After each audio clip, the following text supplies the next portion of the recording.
Res smo letos že z velikim veseljem 26 priredili žegnanje konj na Laškem četrtku, čeprav zadeva zgleda tako malo gledališče, vendar smo se potrudili, da smo to gledališče spremenili prijetno druženje lastnikov konj z vsemi ostalimi občani, ki so prišli, da na nek način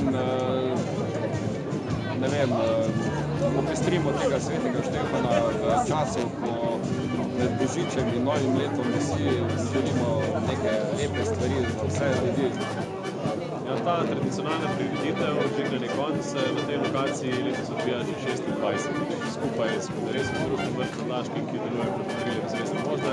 In nekako ni samoumevno, da v tem resnično polnem prazničnem decembru, ko se odvije veliko število dogodkov, ko je za nami tudi že božični večer, da pride tolikšno število obiskovalcev, tudi konjerejcev, ki pripeljajo svoje konje na blagoslov, in pa seveda obiskovalcev, ki podprejo celotno prireditev.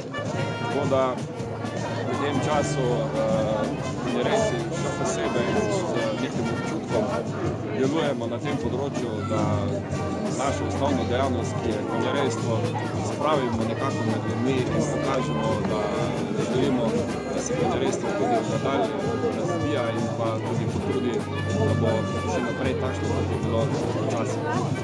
Zato iskrena zahvala vsem, ki so kakorkoli prispevali k organizaciji.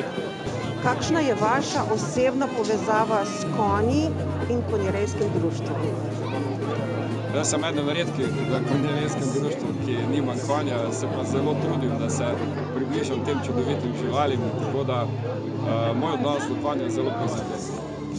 Resnično pa danes je seveda tudi državni praznik, dan samostojnosti in enotnosti, zato vsem skupaj iskreno čestitamo na današnjem državnem prazniku, dnevu samostojnosti in enotnosti.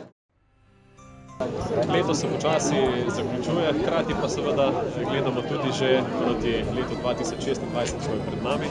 Zato na tem mestu vsem skupaj želim v prvi vrsti mirne praznike, v drugo leto pa da vstopimo še bolj povezani, polni zdravja, upanja in pa iskrenosti. Srečno 2026.